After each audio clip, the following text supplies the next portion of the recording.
Monster Brick Reviews. Here's a look at the M416 building kit from TOKMOC. That's who it's branded by. Here's a look at the box. It's got an image of the M416 rifle, and the back is the exact same image. A little bit of detail shots here, showing the extension, the magazine, where it goes, close-up of the bullet and where that goes. The box opens like this. My box was already opened.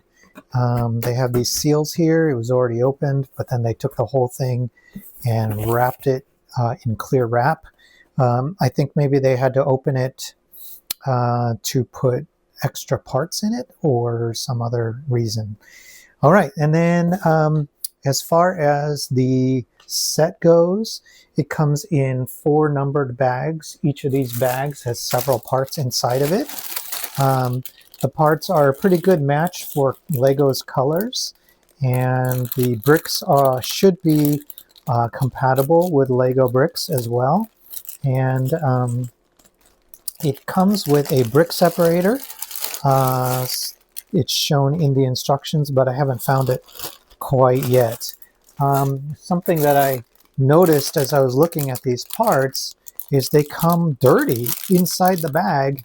I don't know if you can see that. There's a little bit of grime inside already, and then my hands feel like there's a film on them from this plastic. So not sure what's going on there. Not the greatest experience as you're getting started. I do like the bags come in the Ziploc bag, so as you're building, if you ever wanted to take this apart, you could zip it back up if you needed to. Each of the individual parts, they do not have any branding on the studs, so they're clear, but they look to be identical in design to Legos. So what I usually look for is the underside to see if it has, you know, like this tile has that groove on it, and on the anti-stud side they have these additional holes next to the main holes in the center. So it's a pretty close match to Lego's designs. So there's 4 bags, and then there are 2 unnumbered bags plus this bag that says complimentary spare parts. So it looks like it's about quite a few, maybe 50 extra parts in here. And then these bags include the kind of oversized large parts. There is a loose spring in here, which is interesting, and a couple of rubber bands. And then this one has kind of the longer Technic beams and bricks. And then it's got these rubber bands, which look a little bit like just normal rubber bands that you could just buy. So hopefully they give you extras. It does look like these may not last that long over time. These are the kinds of rubber bands I'm used to seeing just get old with age, and then eventually they just deteriorate. So I'm glad they give you a couple extra, and you may have to go and source additional as well. Now you'll notice that there's this sticker sheet in here, and it's completely clear with no decoration on that sticker sheet. And there is another one here as well, and there's a duplicate. So we'll come back to that. I figured out what that was in the instructions. All right, so here's the instruction booklet, glossy, and opening it up. The first thing it says is that not sticking stickers can only be used as decorations. Stickers have backup. Only after pasting the sticker can it be used. All right, so I figured out what all that means. What it means is there are stickers that have to be applied to the body of the gun, and those are for structural reasons. So those stickers have to be applied pretty much end to end in order to hold the bricks together.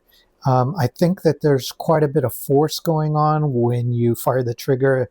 the elasticity, all those things that are happening probably force the bricks to start to come apart. And when they start to come apart, then potentially it's dangerous because now you could have pieces flying out of the gun. So that's what they're trying to say here. If you don't put the stickers on, then the gun is just for decoration. Don't try to use it. If you want to use it, you got to put those stickers on. And then stickers have backup. What I believe that means is that they include a duplicate of every single one of those stickers in case you mess up applying it the first time, or in case you want to take it apart and then rebuild it in another time. And they do say that you can scan a QR code to see installation video.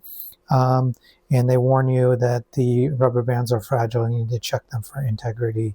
And then tells you what's going on with bag 1. And then it goes into the instructions. The instructions are, they're paced okay, so they're not too many steps per page. It doesn't get too tiny.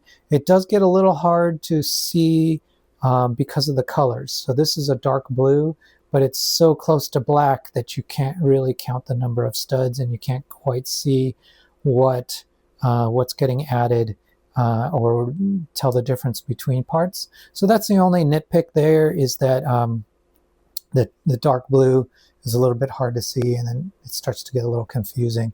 But luckily, you can tell what's going on with black because they use a white outline for the studs.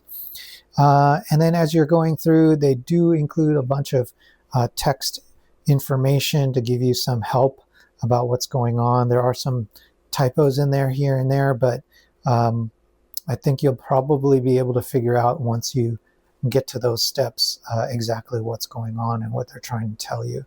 So I think of it as a challenge, a good challenge to figure out what the makers are trying to relay to you. So some complicated things that I've never been asked to try and do in Lego form before. So that's kind of fun. I think it's going to be a unique build because of those reasons. So let's skip all the way to the back and take a look at the stickers. So here's an example of some of the stickers you have to put in here.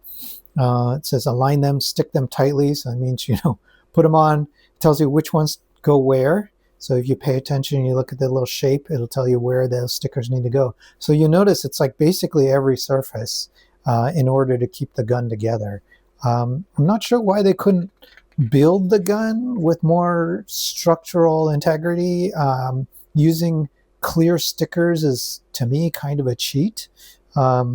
But somewhere they had to make a trade-off on the design versus rigidity. So I think that's what's going on here. So both sides, stickers all the way across in order for it to hold together. All right, and then when you're done, there's all the pieces. Here's a look at that brick separator that I couldn't find just yet. Comes with these different bullets. Tells you information about how to unjam the gun. It sounds like getting it jammed is definitely a possibility, so it helps you with unjamming it. So there's a lot of information, 2 whole pages on how to release the magazine, how to get it back in there, and then what happens if you can't fire the bullet.